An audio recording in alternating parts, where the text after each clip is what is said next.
Isa nga pong palakpak pa sa ating Diyos na buhay. Yan na po ba yung best clap open of praise sa Diyos? Yan. Marapat lamang po na ibalik po natin sa Diyos ang lahat ng papuri at pagsamba sapagkat ang Diyos ay banal at karapat dapat siyang alayan ng pagsamba sapagkat ito po ang kalooban ng Diyos na sinasabi po sa kanyang salita, in everything give thanks for it is the will of God. Sa lahat ng pagkakataon at ito po ay oras ng pagbabalik ng pasasalamat sa Diyos. Sa oras po ito ay makibukas po tayo sa aklat po ng Mga Ngaral, Kapitulo 3. Yan. Kung meron kayong mga dalang Biblia ay buksan po natin ang ating mga Biblia. Mga Ngaral, Kapitulo 3, talatang 1 hanggang talatang 11. Ang lahat sa mundong ito ay may kanya-kanyang panahon. May kanya-kanyang oras. Ang panahon ng pagsilang at panahon ng pagkamatay. Ang panahon ng pagtatanim at panahon ng pagbunot ng tanim. Ang panahon ng paggiba, ang panahon ng pagpatay at panahon ng pagpapagaling. Ang panahon ng paggiba at panahon ng pagtatayo. Ang panahon ng pagluha at panahon ng pagtawa. Ang panahon ng pagluluksa at panahon ng pagdiriwang. Ang panahon ng pagkakalat ng mga bato at panahon ng pagtitipon sa mga ito. Ang panahon ng paghahanap, pagyayakap, at panahon ng paglalayo. Ang panahon ng paghahanap at panahon ng pagkawala niyon. Ang panahon ng pag-iingat sa isang bagay at panahon ng pagtatapon. Ang panahon ng pagpulit at panahon ng pagtatahi. Ang panahon ng pagtahimik at panahon ng pagsasalita. At panahon ng pagkapuot. Ang panahon ng digmaan. At panahon ng kapayapaan. Ano ang mapapala ng tao sa kanyang pinagpaguran? Alam ko na ang itinakda ng Diyos sa tao. Iniangkop niya ang lahat ng bagay sa tamang kapanahunan. Ang tao'y binigyan niya ng pagnanasang alamin ng bukas, ngunit hindi binigyan ng pagkaunawa sa ginawa ng Diyos mula sa pasimula hanggang sa wakas. Ang Diyos po ang bahalang magpala sa kanyang buhay at banal na salita. Sa oras po ito ay nais kong ibahagi ang salita ng Diyos na pinamagatang ko, The Valley of Anger.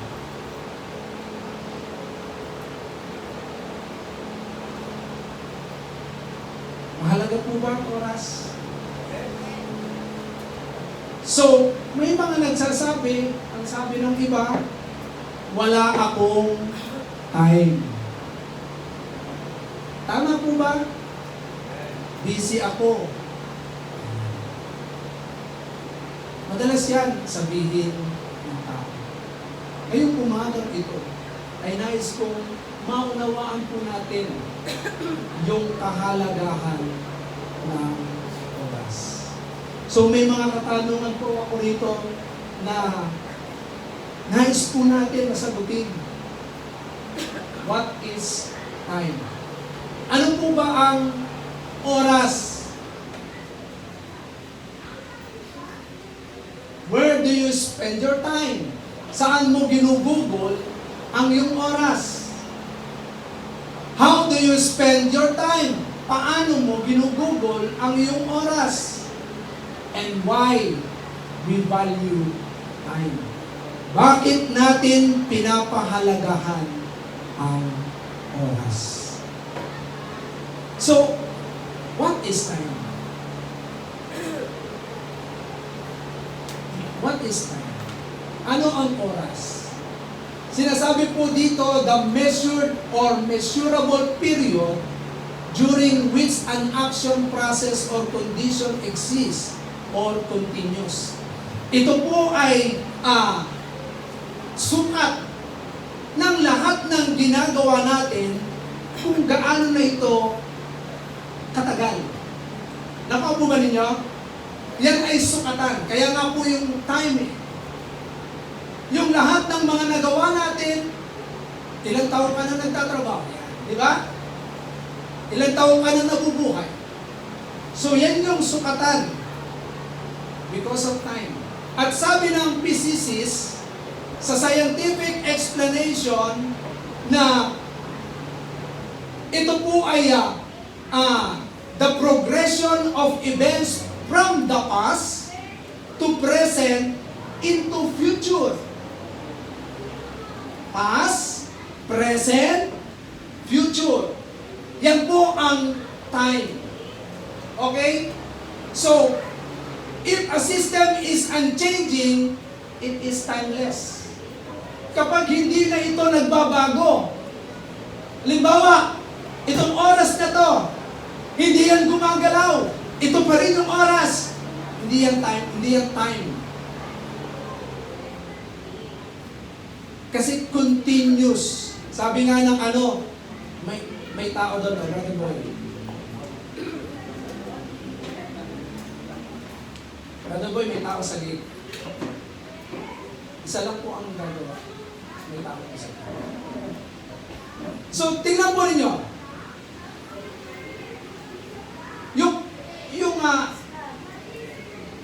Yung sukatan ng panahon.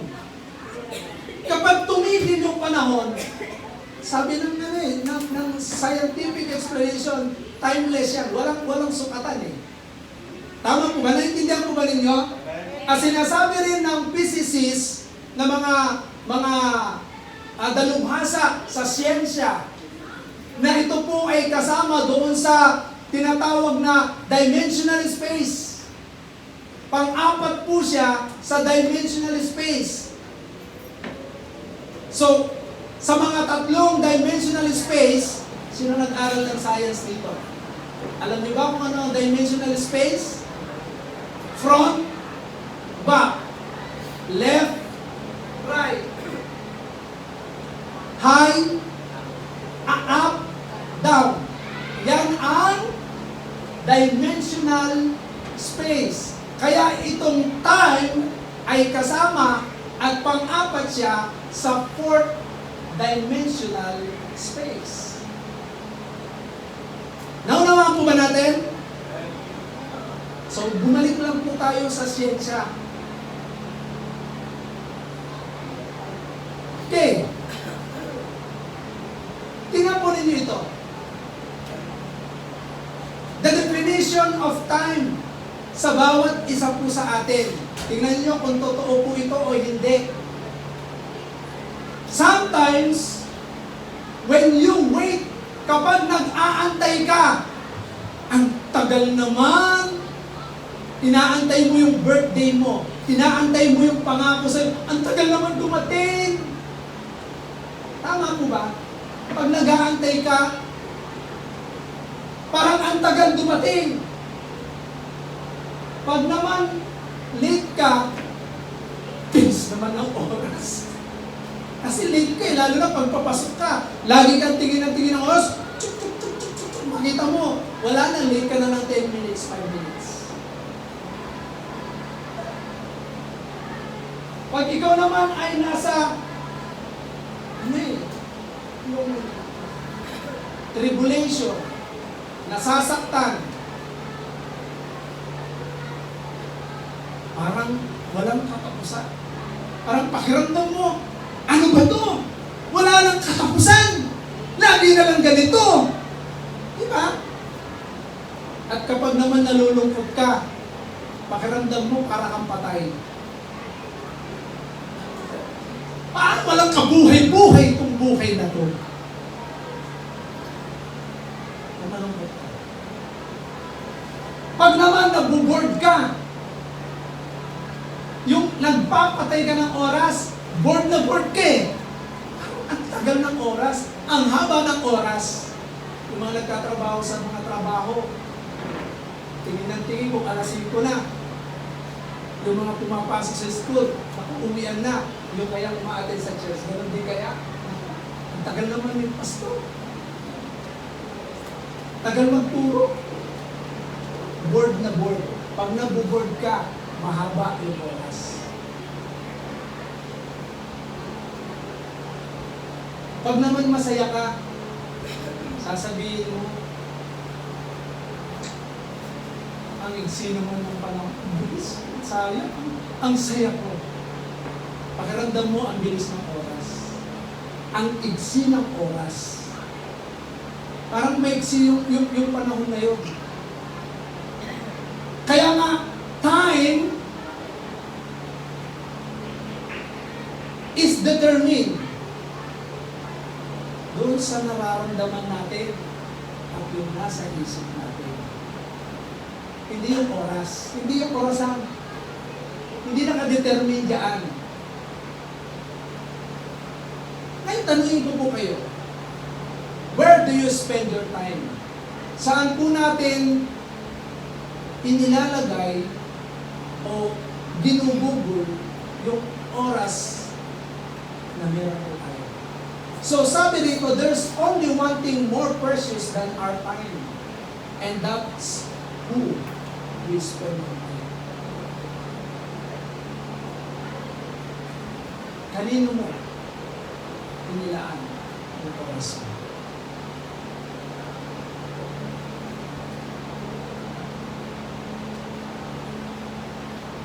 Ano po ba? Sipin mo. Ngayong oras na to, kanino mo nilaan yung oras mo? Pag araw ng linggo, kanino mo ilalaan yung oras mo? Okay? How do you spend your time? Paano po natin ginugugol yung panahon natin na tayo po ay pinagkalooban ng Diyos ng oras? Tandaan po natin, it's not about having time, yung merong oras. It's about making time.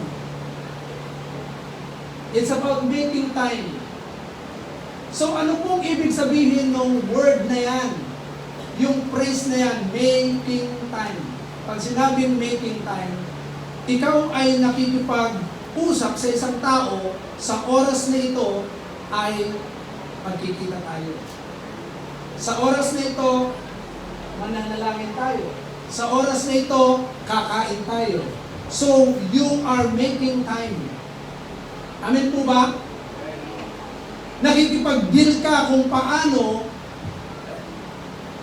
gugugulin yung oras na ito.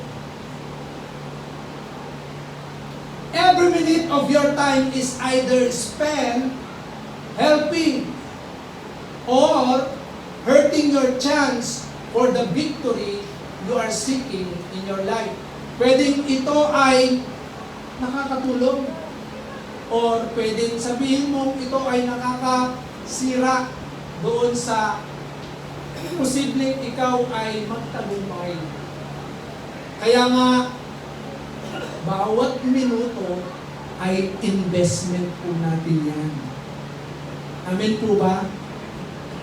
Bawat minuto, investment yan. Investment ang bawat minuto.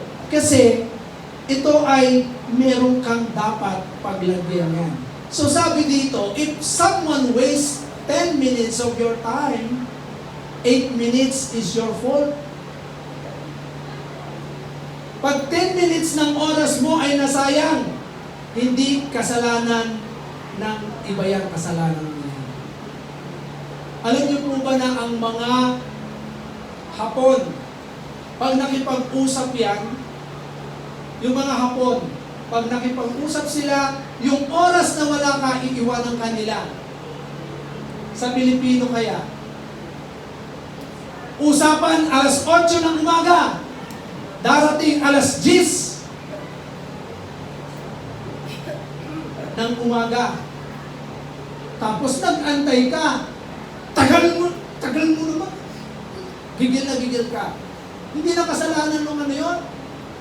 Kausap mo. Kasalanan mo yan. Bakit? Nag-antay ka eh. Dapat sana yung oras na yon ay meron ka nang nagawa. Nakatunganga ka nag-aantay doon sa kausap mo. Tama po ba? Kaya tayo mga Pilipino, lagi tayong nahuhuli. Kasi bakit? Ganun tayo makipag-usap eh. Usapan alas 8, darating alas 10. Alas 10 ng gabi. Masaklap na yun pag alas 10 ng gabi dumating. Kasi bakit? In-Indian ka na eh. Hindi naman na Indian tayo, mga Pilipino tayo. Indian ba kayo? Hello? Indian ka ba? Hindi mo tayo Indian. Pilipino tayo. Pero tandaan po ninyo, yung pagiging Pilipino natin, ganito po ang Pilipino. Pag may usapan, ganito, laging late. Laging late. Tingnan po ninyo kung ano po yung aral natin ngayon. Why we value time? Bakit natin pinapahalagahan ang oras? Nung nag-aaral ako, sabi po ng teacher, time is gold. Tama po ba? Narinig nila ba sa school yan? Taas ang kamay ng nakarinig na sa school. Taas ang kamay. Time is gold. Narinig nila sa school? Bakit yung iba hindi nyo narinig yung time is gold? Nag-aaral po ba kayo? Hindi. Taas ang kamay. Mga kapatid, ganito po. Kapag tayo ay nakikinig, ibig sabihin nagre-respond tayo kapag taas ang kamay ng mga nakarinig sa school. Hindi kayo nagtataas ng kamay, ibig sabihin hindi kayo nag-aral. Tama po ba? Pero nag-aral ka eh. Bakit di ka nagtataas? Ibig sabihin hindi ka nagre-respond sa pinag-uusapan natin ngayon. Amen po ba? Time is gold. Mahalaga po yung oras. Itong oras nito, kung hindi ka nag-respond, sinayang mo yung oras mo na nakaupo ka dyan na walang natutunan. Amen po ba? Pakinggan niyo po lahat ito. Sapagkat napakahalaga na kung saan, kung hindi mo pahalagahan ang oras mo, sasayangin mo. Lalo na itong oras na ito oras ng pagsamba sa Diyos. Ang sabi ni Carl Sandburg, time is the most valuable coin in your life. Meron kayong barya? Wala akong barya. Wala naman ang bulsa ko. So, time is the most valuable coin in your life. You and you alone will determine how that coin will be spent. Paano mo ito gastusin? Be careful that you do not let other people spend it for you. Huwag niyong hayaan na ibang tao ang gumastos ng oras mo para sa inyo. Sapagkat ito ay para sa inyo. Amen po ba? Tignan po ninyo. Sabi ni Christopher Rice, every day is a bank account and time is our currency. So, ibig sabihin, ang oras po, ano yan yung bawat araw, may bank account tayo dyan. Di ba? So, every minute, ito yung investment natin. So, every day, ito yung bank account natin. At yung currency natin is our time. So, no one is rich. Walang mayaman. Wala ring mahirap. Bakit? Mahirap ka, mayaman ka, pare-parehas po tayong merong 24 oras. Serbisyong totoo. Walang kinikilingan. Walang pinoprotektahan. Mike Enriquez. Patay na pala si Mike Enriquez. Di ba? Tingnan po ninyo. Walang mayaman, walang mahirap. Lahat po tayo, meron tayong 24 oras, pare-parehas yan. Kaya nga po dito makikita natin, kanina sabi ko sa inyo, every minute is investment ng ating buhay. Yung bawat araw, ito ay ating bank account. At yung currency, yung value ng oras natin, ay yung ating bawat panahon na lumilipas ay yung ating oras. Kaya nga, sabi ni Scott Peck, sabi niya, malibang mapahalagahan mo ang buhay mo, hindi mo pahalagahan ang iyong oras. Pero kapag mahalaga ang buhay mo, mahalaga din ang oras mo. Amen po ba? Amen po ba? So mahalaga po ba ang buhay nyo? Mahalaga rin ang oras mo.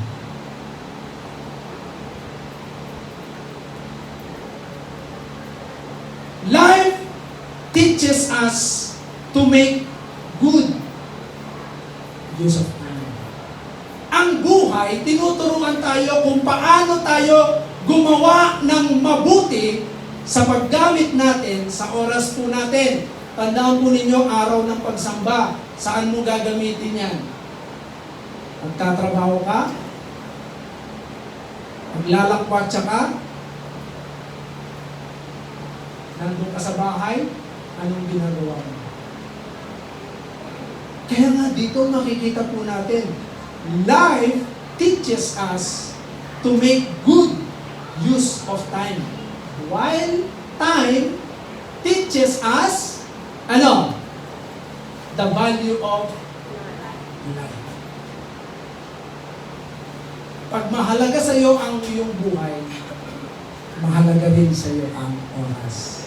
Pag mahalaga sa iyo ang oras, mahalaga din ang buhay mo. Amen po ba? Ano po ang Biblia pananaw pagdating po sa oras? Ano ang sinasabi ng Biblia? Ano yung kanyang pinapahiwatig? Ano ang kanyang itinuturo sa atin? Katulad ng sinasabi sa Ecclesiastes chapter 3 verse 1, there is a season for everything and a time for every event under heaven. Katulad ng binasa natin kanina, merong panahon ng pagsilang, merong panahon ng pagkamatay, panahon ng pagsasaya, panahon ng pagluha, panahon ng pagtatapon, panahon ng pagtitipon, panahon ng pagkasira at panahon ng pagtatahi. Tingnan po ninyo. Sa silong ng langit, lahat ay itinakda ng Diyos ang lahat ng panahon. So we need to understand the timing and season God ordains for our lives. Ministry, sa syudad na saan ka nakatira, sa barangay, o maging sa bansa natin.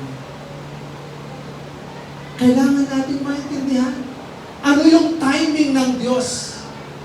Bakit ka nandito sa lupa? Bakit ka nabubuhay? Anong ginagawa mo? Binuhay ka ba ng Diyos para gumawa ka ng kabalbalan? Isinilang ka ba ng magulang mo para pasakitin ang ulo ng magulang mo? Nilagay ka ng Diyos sa ministeryo niya, nilagay ka ng Diyos sa simbahan niya para ikaw ay gumawa ng masama? Kailangan natin maintindihan ano yung timing and season. Bakit ka nandyan ngayon? Ngayon, bakit ka nag-aaral ngayon? Bakit ka pinag-aaral ng nanay, tatay mo? This is timing of God. Mag-aral ka ng mabuti. Dahil pag lumipas yung panahon, tumanda ka at natapos na yung panahon ng pag-aaral. Hindi ka nag-aral. Baka mamaya sasabihin mo, kung maibabalik ko lang ang dating ikot ng mundo. Mga kapatid, hindi mo na maibabalik yan. Because time cannot change. Time cannot stop. And time cannot bring it back again. Pag lumipas na ang panahon, hindi mo na maibabalik yan. Amen po ba?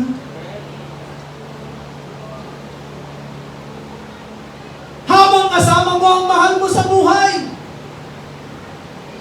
habang kasama mo ang magulang mo, habang kasama mo ang mga kapatiran, pagdaman natin ang pag-ibig sa isa't isa.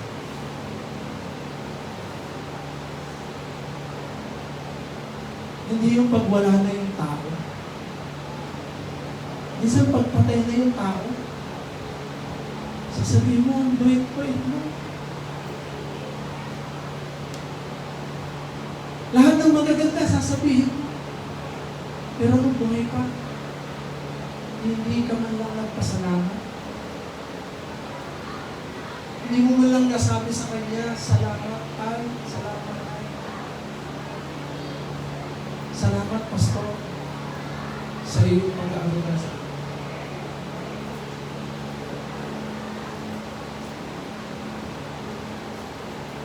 Salamat sa mga kaibigan na tumulong sa atin. Salamat sa mga kapatiran na nagpapalakas sa atin.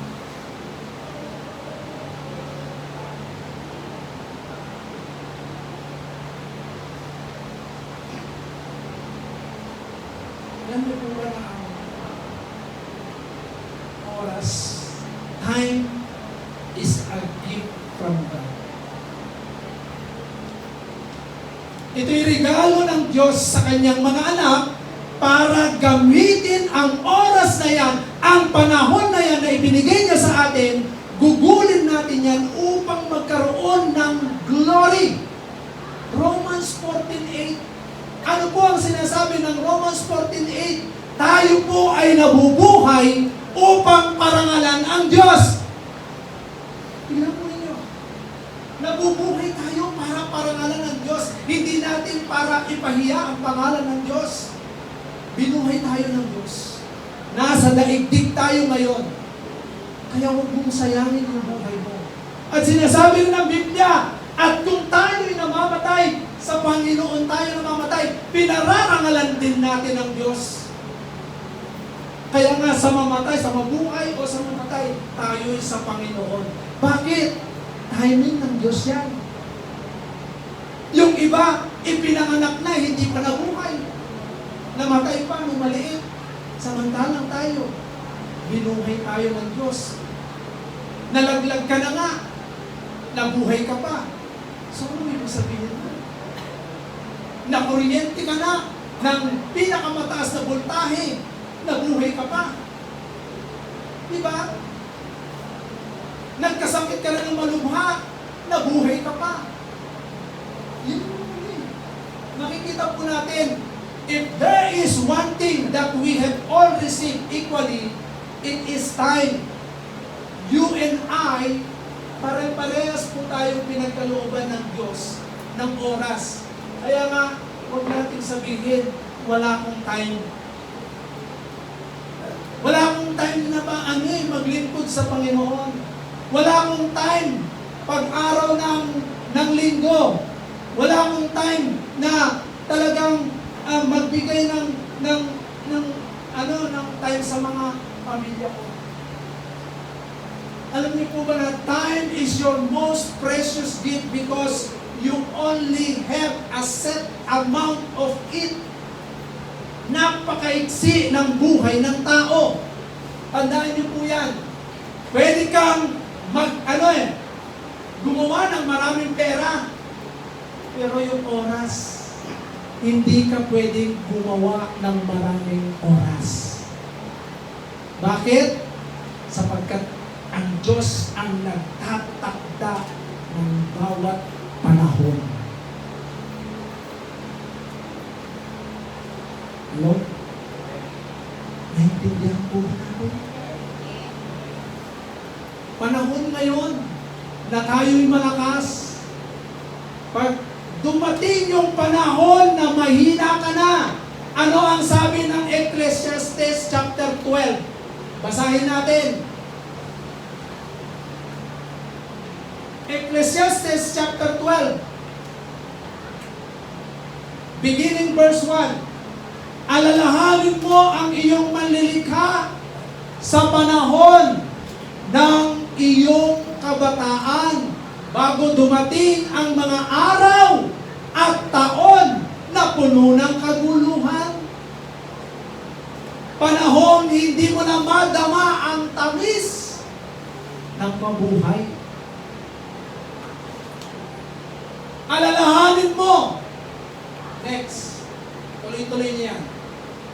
Alalahanin mo ang Diyos bago magkubli ang sikat ng araw. Ibig sabihin niyan, bago ka mamatay. Alalahanin mo bago magkubli ang sikat ng araw, bago magdilim ang buwan, at mga bituin bago ka matabunan ng mga palang padilim na ulap. Alalahanin mo siya bago humina ang iyong katawan, bago manghina ang iyong bisig, bago mawalan ng lakas ang iyong mga tuhod. Alalahanin mo siya bago mabungi ang iyong mga ngipin at bago lumabo ang iyong mata. Mga kapatid, binigyan tayo ng malinaw na mata ng Diyos. Nagbabasa po ba tayo ng Biblia? Baka mamaya sabihin natin, hindi ka makapagbasa dahil wala po ang mata. Hindi ka makapunta sa church kasi mahina yung tuhod. Mga kapatid, habang malakas, habang malinaw ang mata, habang kumpleto ang ngipin natin, kumain ka ng tamang pagkain. Amen po ba? Hindi ka binigyan ng ngipin ng Diyos para kainin mo lang yung mga pagkain na madaling kainin. Amen po ba? Sino rito ang maselan sa pagkain? Taas ang kamay. Wow, walang maselan. Mamaya pakakainin ko kayo ng gulay, ha? Ampalaya. Baka dito may mga hindi kumakain ng ampalaya. May mga hindi kumakain ng talong. May mga hindi kumakain ng, ano bang ano yun? Okra. Ayan, pag kinain mo yung okra, ayaw na ayaw ng mga kabataan yan. O kahit pala yung matanda, mayroon na kasi mamot dito, nakikita ko. Ayaw na ayaw ni okra. Mga kapatid, lahat ng pagkain na yan na binigay ng Diyos, nakakatulong yan sa katawan natin. Okay, sabi dito, alalahanin mo siya bago dumating ang panahon na sarado na ang mga pintuan at tumigil na ang tunog ng gilingan. Bago dumating ang panahon na madali kang magising sa himig ng mga ibon, matanda ka na dyan. Yung konting ano lang, gising ka na. Hindi na katulad ng kabataan nung ay gano'n ka ingay, bag. Ang sarap ng tulog. Yung ganyan na konting tulog lang, ang hina na, nagigising yung matatanda na. Sino po rito ang gano'n na nagigising kapag kami narinig na madali nang magising. At hindi na rin makatulog. Pag nagising na, hirap makatulog. Yung mga bata, hindi. Mahirap nang gisingin, madali pang makatulog. Kahit anong gising mo yan, gisingin mo yan, gising na. Balikan mo ulit yan para gisingin ulit. Mga 3 beses na gising. Nagising. Magaling na po sarap tulog eh. Panahong di na makalakad na mag-isa bago pumuti ang iyong buhok. Tingnan nyo, pumuputi ang buhok natin eh. At lipasan ang pagnanasa, sumipin sa minamahal, darating ang araw na tayo pupunta sa huli nating hantungan at marami ang tatangis sa lansangan. Sa verse 13, tingnan po din yung sinasabi rito. Ito yung panahon na nabubuhay tayo. Mula nung tayo ay isilang. Tingnan po ninyo, sa kabila ng lahat ng ito, isa lamang ang aking masasabi. Matakot ka sa Diyos at sundin mo kanyang mga utos sapagkat ito ang buong katungkulan ng tao. Habang nabubuhay tayo, sumunod tayo sa Diyos. Alalahanin natin siya. Amen po ba? Alalahanin natin ang Diyos. Kaya nga, huwag nating hayaan na dumating sa panahon na pagsisihan mo yung lumipas na panahon. Sana ginawa ko ito naman. Sana ang buhay ay nanananan o mayaman. Tama ba yun? Kantang sana. Puro sana. Sana nanananan, nanananan, nanananan. Sana nanananan, nanananan. Hindi alam yung lyrics, pero sana. Puro sana. Sana. Sana. Huwag po tayong maging sana, hindi naman po tayo si Susana. Amen po ba? Mga kapatid, sabi dito, hindi tayo pwedeng gumawa ng maraming oras. When you give someone your time, you are giving them a portion of your life that you'll never get back. Mga kapatid, tandaan niyo ito. Pag ang isang tao ay naglaan ng oras sa iyo, yung oras na inilaan niya sa iyo ay portion ng kanyang buhay. Mahalaga po ang oras. Kaya ako, pag pumunta ako sa mga bahay ninyo, yung oras na yun, parte ng buhay ko yun. Yan ay mahalaga. Kaya pahalagahan po natin. Matuto tayo magpahalaga. Pag ang isang tao ay pumunta sa inyo, yung oras na ibinigay niya sa inyo. Yan o, sabi nito, when you give someone your time, you're giving them a portion of your life that you'll never get back. Hindi mo na may balik yun eh. Yun yung oras na binigay mo sa kanya, hindi mo na yung mababalik. Kasi binigay mo na yun. Kaya nga kapag nakikipag-usap kayo, huwag mo sayangin yung oras mo. Amin po ba? Pumunta ka. On time. Huwag mong hahayaan na yung tao naganda doon sa oras ng tapos ikaw, hindi ka maganda. Parang ganun lang. Ibig sabihin, wala kang pagpapahalaga sa oras. Kasi ikaw, hindi mo pinapahalagahan ang buhay mo. Kasi wala kang pagpapahalaga sa oras. Amen po ba? Kaya sabi ng Psalms 90 verse 12, teach us to keep account of our days so we may develop inner wisdom. Sa ibang salin, teach us to number our days, sabi doon. Kumbaga, yung sinasabi po rito na, alam niyo po ba na kapag ka pinahalagahan natin yung oras natin, yung bawat minuto, oras, araw, buwan, taon. Yan po ay dapat pahalagahan po.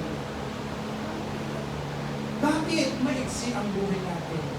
Our time is so short and valuable that we should be aware of how few days we have and use them to gain wisdom in our spiritual lives. Tandaan po natin, bakit natin kailangan na bilangin yung araw natin? Kaya nga every time na mag-birthday tayo, bakit tayo nagpapasalamat? Kasi ito yung panahon ng kabutihan ng Diyos sa atin. Every time nalilipas ang taon, uy, natapos yung taon, salamat sa Panginoon dahil ako ay buhay pa. Di ba? Salamat sa Panginoon. Anong ginawa mo sa isang taon? Di ba? So God's word advises us to use our time wisely. Gamitin po natin yung ating oras na merong matalinong paggamit. Bakit? Hindi na natin may babalik yung nakaraan. Tandaan natin, sabi ko nga sa inyo kanina, di ba? Yung sukatan ng continuous na ginagawa natin, yan po yan. Yung bawat araw na lumilipas. Kaya nga, kung ano yung ginawa mo ngayon, yan yung magiging buhay mo sa darating na panahon. At kung ano ang buhay mo ngayon, yan yung ginawa mo noon. Hello? Amin po ba? Kaya tandaan po natin, kung anong estado ka meron ngayon, yan yung buhay mo noon. At kung ano yung gusto mong mangyari sa darating na panahon, ayusin mo ngayon. Amen po ba? Hindi mo na maibabalik yung nakaraan. Tapusin mo na yung nakaraan. Kung ano yung buhay mo nung nakaraan, ganito, ganyan, ganyan. Nung panahon namin ganito, nung maliliit pa kami ganito. Iba na yun. Sinayang mo na yung pagkakataon. Sinayang mo yung pagkakataon. Kaya nga maraming mga nakakausap ako ngayon, mga businessman, yung mga tatay, mga magulang, talagang nagbibigay ng panahon sa kanilang business. Tapos ang mga anak walang kaano sa business.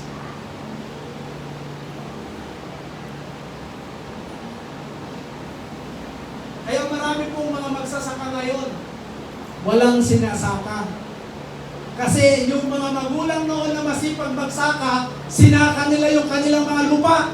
At nung dumating na yung mga anak ngayon, wala hong titirhan. Kasi bakit? Wala nang lupa, nabenta na lahat. Kasi tamad magsaka. Tama po ba? Tama po ba? Maraming mga lupain ng mga magulang ng mga unang panahon noon. Ang lalawak niyan, sa amin lang sa Pampanga, ang mga lolo ko, yung mga tatay ng lolo ko, lahat ng malinisan mo nung panahon daw ng hapon, lahat ng malinisan mo, sa'yo yan, lupa mo yan. Kaya ang lawak ng lupa ng lolo ko, tatay ng lolo ko. Tatay ng lolo ko sa Pampanga. Ang lawak. Tapos nung namatay na yung tatay nila, binigay na dun sa kanilang mga anak, na yung mga lolo ko, binenta ngayon ng mga anak-anak nila, yung mga tsuhin ko. Kasi tamad na sila magsaka. Pero yung mga lolo ko, sinaka nila yan. Kaya marami pang pagkain, maraming bigas. O ngayon, wala nang bigas. Wala pang matirhan. Diba? Wala silang bigas na ngayon. Yung maanin nila yung bigas tuwing anihan. Dati ang dami, sagana yung nila lugar. Ngayon wala nang bigas. Maliban na lang dun sa mga kamag-anak namin na meron pang sinasaka. Na nagtyaga sila dun sa mga lupa na nilanan nila. Kaya ganun din po tayo. Gusto mong maging mabiyaya ka sa darating na panahon, yung inihanda ng magulang mo ngayon. Yung inihanda ng magulang mo ngayon, pagyamanin mo yan. Huwag mong sayangin. Kasi bakit? Yan yung timing ng Diyos.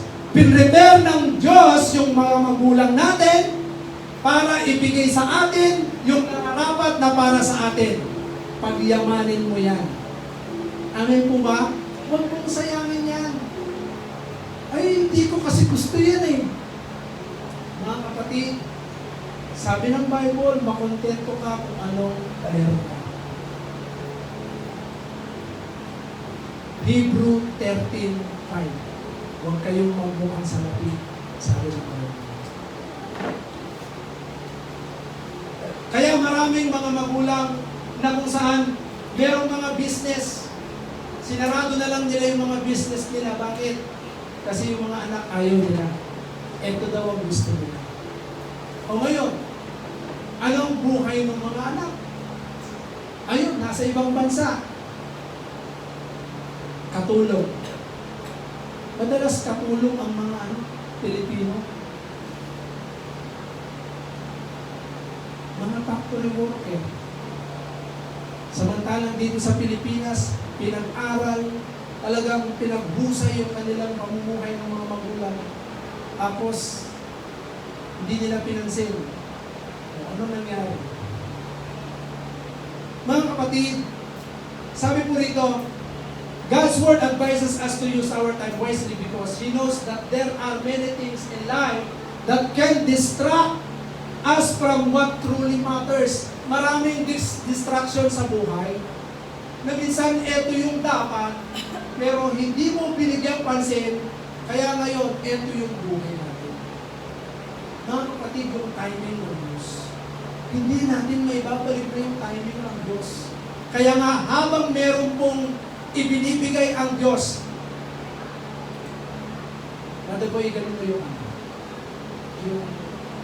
parang ganun, kasi meron doon. Ganun mo, nagsasalubong kasi yan. Para malamig. Para malamig. Lalamig tayo. Okay. Huwag natin sayangin. Sabi dito, do not waste your time so that you look back with regret. Pagsisisiyan po natin. Kumbaga parang sasabihin natin, sayang naman. Paghihinayangan natin. So ito po yung danger. Danger is doing right in a wrong time. And doing wrong in a right time. Tignan niyo po maigi. Doing wrong in a right time, and doing right in a wrong time, and doing wrong in a right time. Mga kapatid, nakuha po ba ninyo yung logic niya? Minsan, mali yung ginagawa natin, pero ito yung tamang timing na ibinigay ng Diyos sa atin. Minsan naman, tama na yung ginagawa natin, pero wrong timing na siya. Kasi bakit? Hindi na yan yung ibinigay ng Diyos sa atin. Kaya nga, ang tama na dapat maging kaisipan natin, doing right in a right time. Alam mo, ito yung timing na ibinigay ng Diyos sa atin, gawin mo na kung ano ang tama. Sabi ng Ephesians chapter 5 verse 15 to 16. So then, be careful how you live. Do not be unwise but wise, making the best use of your time because the times are evil. Making the best use of your time. Kasi pasama ng pasama ang daigdig. Pag hindi mo ginugol yung panahon mo sa mabuti, mga kapatid, tingnan po ninyo. Ephesians chapter 10, 2 verse 10. Tayo po ay nilikha ng Diyos noon pa man. Tingnan niyo sa Tagalog. Sapagkat tayo ay nilalang ng Diyos, nilikha sa pamamagitan ni Kristo Jesus, upang iukol natin ang ating buhay sa paggawa ng ano? Paggawa ng mabuti. Mga kapatid, sa panahon na ikaw at ako ay nabubuhay, pawang kabutihan ang dapat gawin natin, hindi masama. Hindi masama yung sinasabi, hindi masama yung iniisip, hindi masama ang loob, hindi masama ang ginagawa. Sabi ng Bible, iukol natin ang ating buhay sa paggawa ng mabuti. Iyan ang layunin pinili ng Diyos para sa atin. Kailan? Kailan po? Anong nakasulat? Noong una pa man. Ibig sabihin, from the very beginning of our life, dapat mabuti ang ginagawa ng bawat isa sa atin.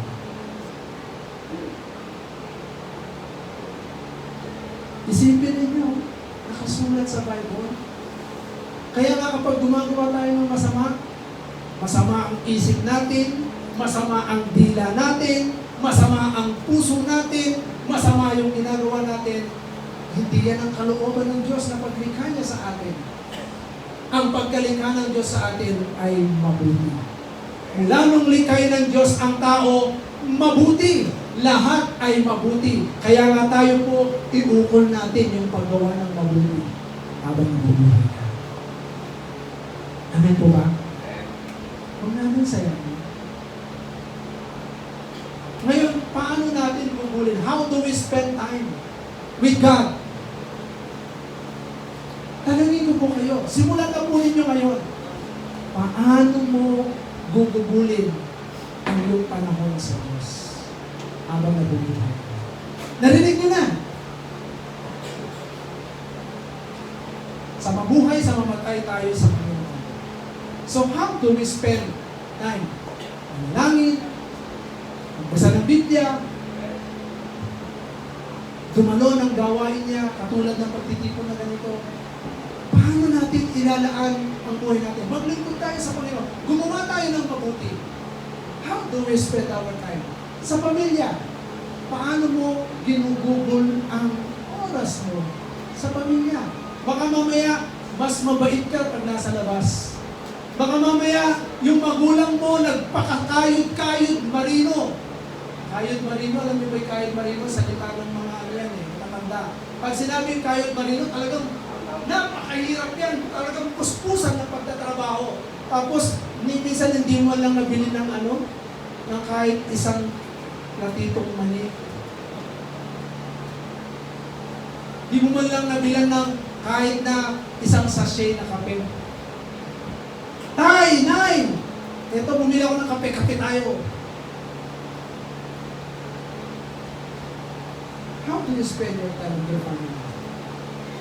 Yung mga tatay, paano nyo binubugol yung inyong oras sa inyong mga anak? Baka mamaya trabaho kayo ng trabaho! Wala naman kayong ginawa sa kanila. Nabigyan at ipadama yung pagmamahal. Mga kapatid, hindi lamang pera ang ibinibigay sa kanila. Kundi dapat may time tayo na turo sa kanila ang salita ng Diyos, ituro sa kanila ang tama, turuan silang gumalang sa matatanda, turuan silang sumunod sa mga magulang, turuan silang maglingkod sa Diyos. Sa karir. Baka mamaya, sobrang karir ka na. Wala ka nang, kumbaga, utak, ka na lang, puro karir. Baka mamaya, nakakalimutan mo na ang Diyos. Nakakalimutan mo na ang pamilya mo. Karir ka ng karir. Sige, aral. Hanggang sa sige, nagpapakadalubasa ka sa maraming bagay, pero nakakalimutan mo, meron kang pamilya. May pamilya ka. Yung timing na dapat, ito yung ginagawa mo. May oras ka sa Diyos, may oras ka sa pamilya.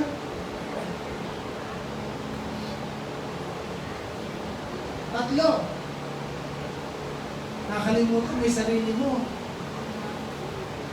Puro ka career, puro ka sa church, pero nakalimutan mo yung sarili mo pala.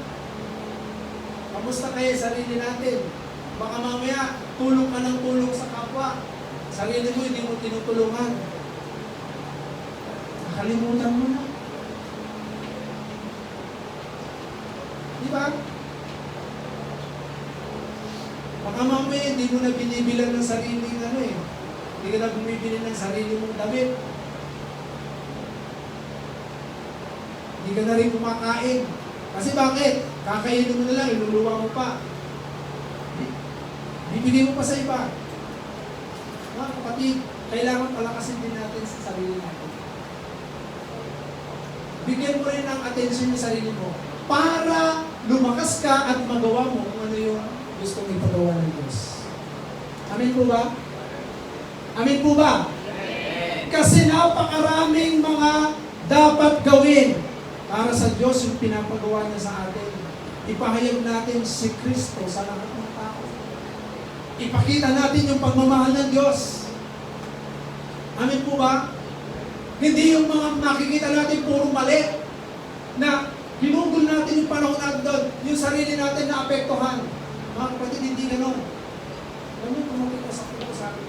Pero salamat sa Panginoon. Nang mapanood ko po ito, panoorin po natin itong movie na ito. Alam niyo po ba na mas lalong lumakas yung because God reminded me kung paano natin dapat gugulin yung sarili natin. Kailangan tayo magpakalakas, hindi dapat tayo manghina. Kasi bakit? Maraming tao mahihina. Marami tayong pamilya mahihina. Pero kailangan natin palakasin yung sarili natin. Amen po ba? Upang magawa natin yung ating mga dapat gawin. Okay?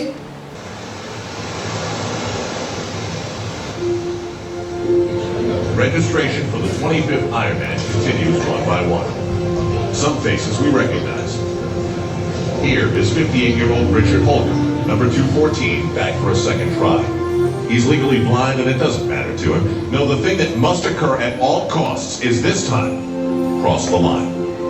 It's more than a race. It's a lifetime event that we'll remember for the rest of our lives.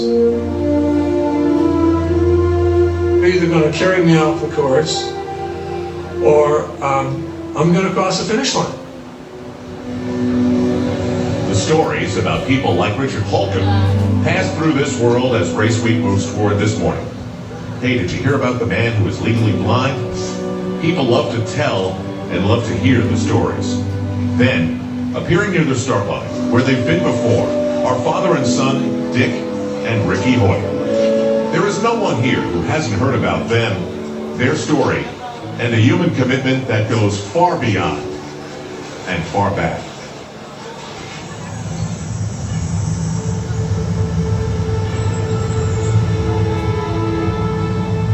January 10th, 1962.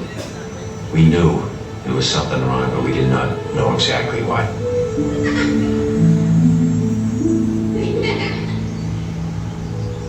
The doctor said, forget Rick. Put him away, put him in an institution. He's going to be nothing but a vegetable for the rest of his life. We cried a little bit. We talked, and we said, no, we're not going to put Rick away. We're going to bring Rick home and bring him up like any other child.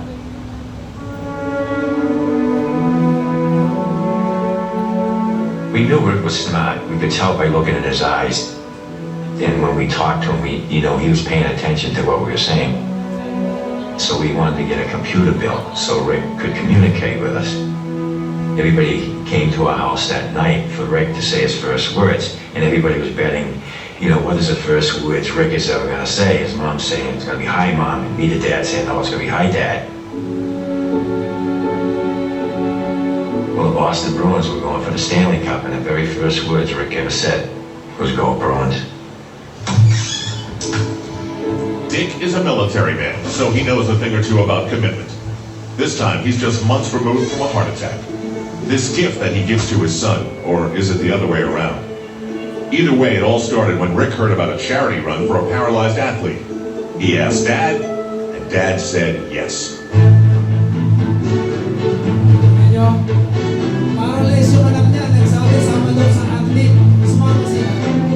The gun went off, and we went off with all the other runners, and everybody thought that Rick and I would just go to the corner and turn around and come back.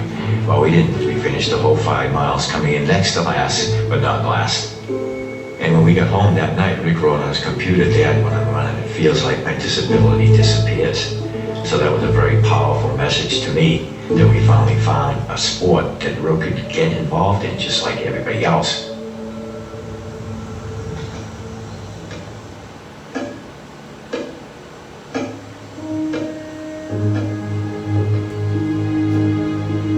Rick is my motivator. He inspires me. To me, he's the one out there competing, and I'm just loaning him my arms and my legs so that he can compete. There's just something that gets into me when I'm out there competing with Rick that I can't explain it, and we're able to go faster. And it's just an unbelievable feeling.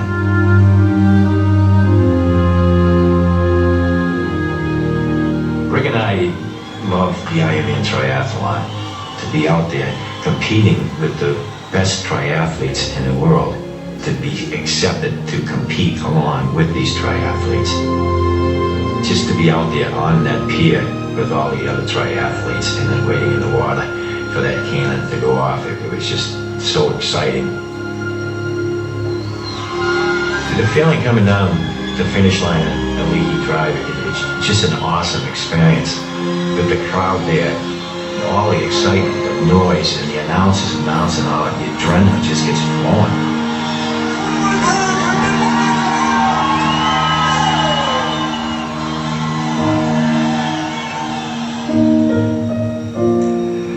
I may be disabled, but I live a very fulfilling life. And if someone takes the time to get to know me, they will realize that I am no different than anyone else.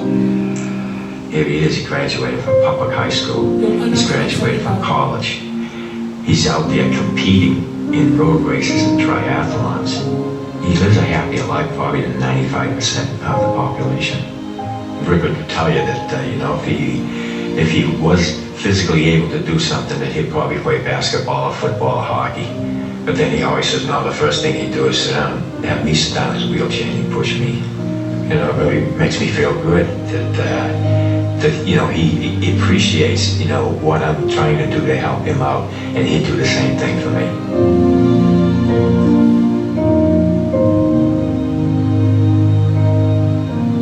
Our message is, yes, you can.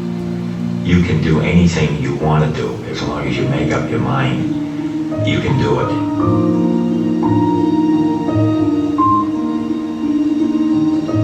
If you have ever searched for the meaning of life, stop. The answer lies right here. By the way, Ricky would want us to tell you, the Bruins look pretty good this year.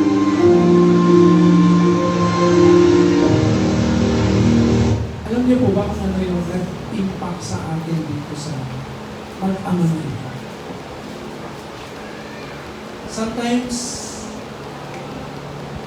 hindi yung disability na kasama mo sa pamilya, yung walang ano, ay yung magbigay ka ng time para yung mga walang kakayahan ay patuloy na maboost yung kanilang ability. Alam mo ninyo, 44 years old yan. Yung tatay, 66 years old. Ginawa niyang sumali sa triathlon. Swimming, bicycle, marathon. Kasama yung anak mo na disabled. Mga kapatid, sa buhay po natin, marami kang makakasama ng disabled. Hindi naman nangangahulugan na disabled na katulad ng anak niya.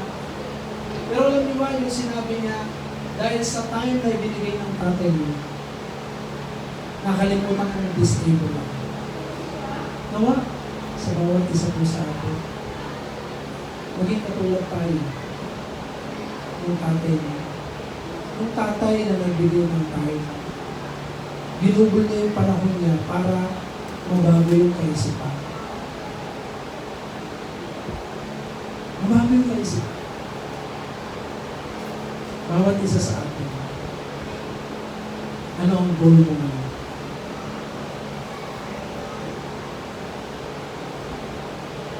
Magkaroon ka ng impact sa loob ng pamilya, sa community, sa iglesia ng Panginoon. Ano ang magagawa mo? Ano dapat mong gawin sa loob ng church? Ano ang nasa isip mo ngayon?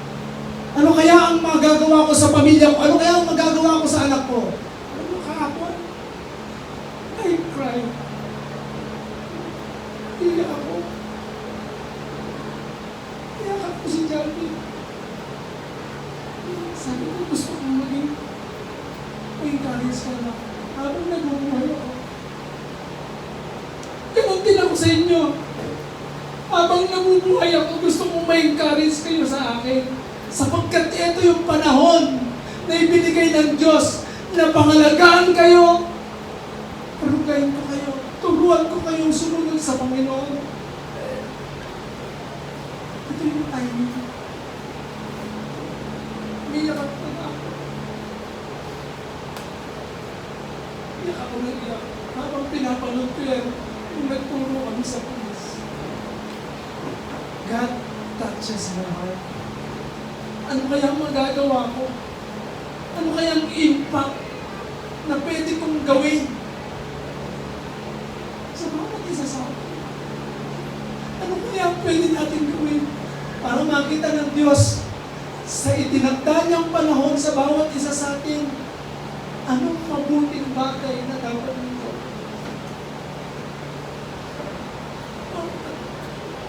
This is the time. Pag-isip ka. Yun yung timing na inilagay ng Diyos sa'yo. Ano mang ministeryo ka, ano mang buhay meron ka, Ano ang nais ng Diyos sa iyo? Huwag mong sila.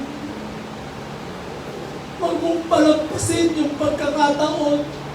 Dapat sana'y pinadarama natin yung pag-ibig ng Diyos sa bawat isa sa atin. This is the time. Huwag mong saya. Tulad mo, no? Nagtiis siya para bigyan ng inspirasyon yung kanyang anak at siya rin ay nagkaroon ng inspirasyon sapagkat siya mismo nagsabi. Sabi niya, dahil may nagbigay ng time sa akin,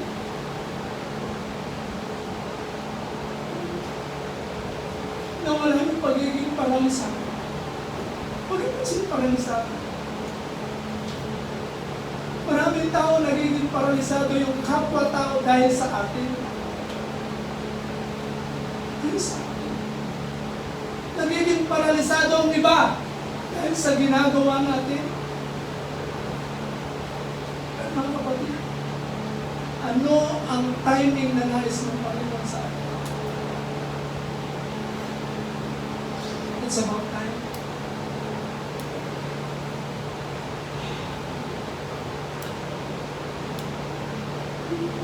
Ano ang nais mo? Nais mo bang gumawa ng mabuti? Sapagkat kailangan natin alalahanin ng Diyos.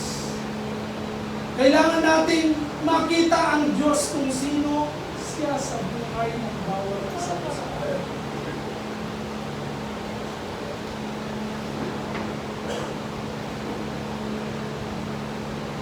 This is my challenge. Napagabi niya ako yung gusto ko siya yung magkakas sa buhay.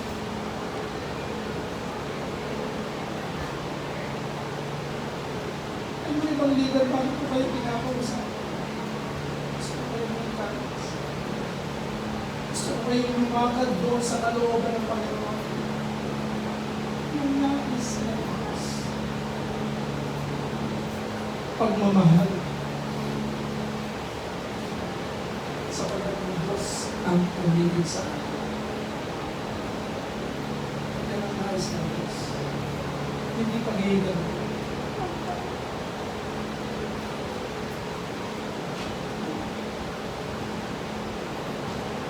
Ang Diyos nagbigay sa atin ng 24 oras. Kaya sa oras ko nito, very good. How we spend it. Kaya po natin sa oras na ito, simulan po natin ngayon. At ngayon, papakita ko sa inyo yung 24 oras na ibigay ng Diyos sa atin. 3-8 oras. 8 hours, time to rest. 8 hours, time to work, time to study, o ano man yung mga ating mga karir na ginagawa. 8 hours, spare time natin ito. Pwede kang maglaan ng oras mo para pumunta ka sa mga kaibigan mo, kamustahin mo sila. Pwede kang mag-share ng gospel. Pwede kang pumunta sa church para sa gawain. Yan yun. Hindi natin pwede sabihin wala tayong time sa Panginoon. Lahat yan. Tumpak ang oras na ibinigay ng Diyos sa atin. Kaya wala kang pwedeng may dahilan sa Diyos. Sapagkat meron kang 8 oras ng pagpapahinga. Pag oras ng pagpapahinga, magpahinga ka. Pag oras ng trabaho, magtrabaho ka. Pag oras ng spare time, may 8 oras yan. Pwede kang kumuha ng 2 oras para sa Diyos. 2 oras para sa mga kaibigan mo. 2 oras para sa iyong mga kamag-anak. 2 oras para sa pamamasyal mo. Value your time. How to use it effectively? Paano natin ito gagamitin? The first 8 hours, high energy po tayo dyan. Malakas yung ating katawan. Dapat ang gagawin natin most important. Yung high energy. Huwag mong gagawin yung low energy ka dyan. Pangalawang 8 hours, low energy. Bumaba na po yung high energy. Bumaba na ng ilang level. important. Mahalaga pa rin. Pero hindi siya katulad nung una kanina, most important, yung mahalaga. At yung pinaka-pangatlong oras, very low energy, yan na yung time na nagpapahinga na tayo. Amen po ba?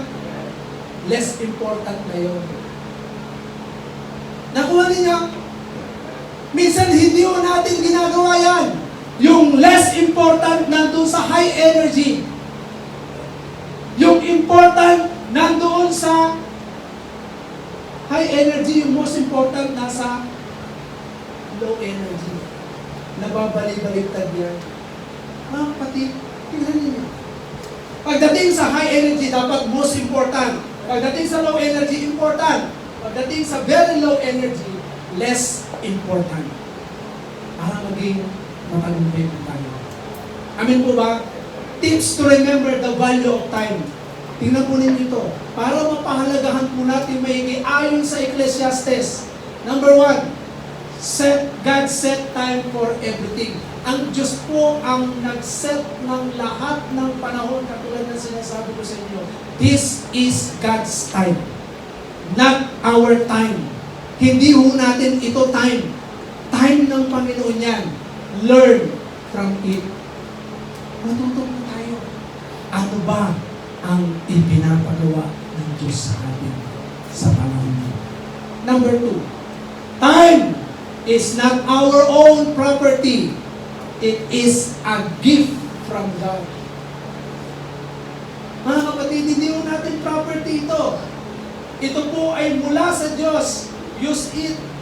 Gamitin po natin. Bakit? Lahat po tayo ay magsusulit pagdating natin sa harapan ng Diyos. Anong ginawa mo nung ikaw ay nabubuhay? Lahat tayo haharap sa Diyos.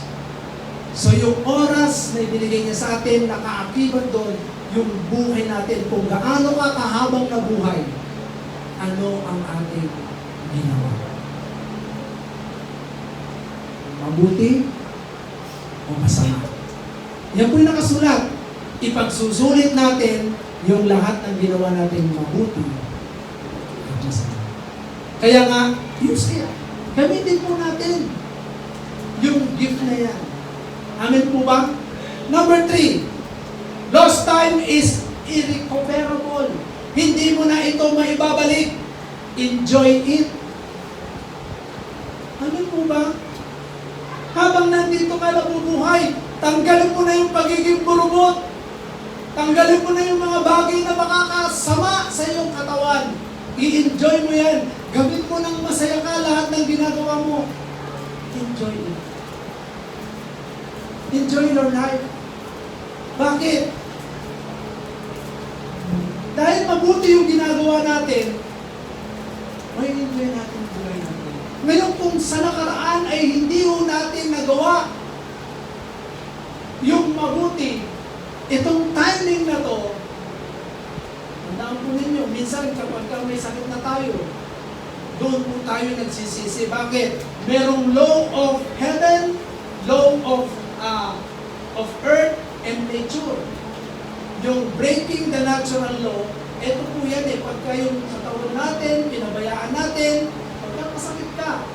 At pag nagkasakit ka, paano mo gagawin yung nararapat para sa Diyos? Kaya nga dito, habang tayo po ngayon ay malakas, habang tayo ay walang sakit, habang tayo ay nakakagalaw pa, i-enjoy natin na gumawa ng mabuti na yun ang nais ng Panginoon. Amen po ba? Pang-apat, great concerns have to be attended to. Kailangan nating gawin. Bakit? Marami pong mga challenges eh. Maraming mga dapat gawin. So fulfill it. Yung timing ngayon, ano man ang tasking, ano man yung pinapagawa ng Diyos sa'yo, fulfill it. Gawin mo yan. Hanggang sa dumating ang Diyos, hanggang sa kunin tayo ng Diyos, mahalaga na fulfill natin yung pinapagawa ng Diyos. Amen po ba? We cannot do it alone. Hindi natin ito kayang gawin. Kaya natin gawin ito sa lakas na ibinibigay ng Diyos. Philippians 4:13. I can do all things through Christ Jesus who strengthens me. Kapag wala si Christ sa buhay natin, we cannot do it. Hindi natin magagawa ang lahat ng ito. Masasayang at masasayang yung ating oras, masasayang at masasayang yung buhay natin kapag wala si Kristo sa ating puso. Tandaan ninyo, every time na mawawaglit, mawawala si Christ sa puso natin, tandaan ninyo, ang pumapasok dyan ay masama. Kaya, every minute, every hour, every day, every month, every year, si Christ ang nasa puso natin. Amen po ba? John chapter 15 verse 5 sabi ng Bible, apart from me, you can do nothing. Kung hiwalay tayo kay Kristo, wala tayong nagagawa. Kaya nga si Hoyt, si Ricky Hoyt, grabe, very inspiring. Because of love, yung pag-ibig niya sa kanyang anak. Na-inspire yung anak niya. Sa atin, yung pag-ibig ng Diyos, bakit natin ginagawa kahit mahirap? That is our inspiration. Yung love ng ating Panginoon, ng Diyos Ama, ibinigay niya yung kanyang kaisa-isang buktong na anak na sino man sumampalataya hindi na mapahamak pagkos magkaroon ng buhay na walang hanggan. Biro niyo yun? Na-inspire tayo dahil sa pag-ibig ng Diyos. Kaya nga, this is the reason why we are doing this, even it is hard. Kahit na mahirap gawin. Hindi tayo kaibig-ibig, pero minahal tayo ng Diyos dahil sa pag-ibig niya. Kaya mga kapatid, as times goes by, tandaan po ninyo, tingnan po ninyo na nakalagay dito, mabagal. Time moves slowly, but passes quickly. Mabagal po yan. Tik, tik, tik, tik. Pero mabilis na lumipas ang panahon.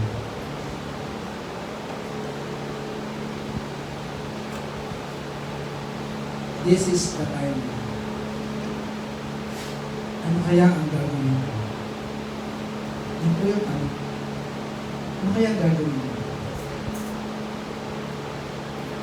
Manalangin kayo sa Panginoon ako, God hit my heart. Ayan, alam ng anak ko yan. Kagabi, niyakap ko siya.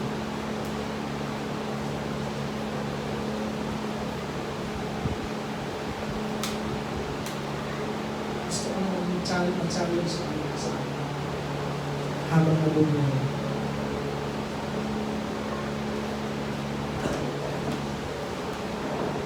Use your time. Sabi ko, ilalaan ko yung time. Even sa inyo lahat. Lalaan ako ng time para sa inyo. Ano po ba? Use your time. Yes.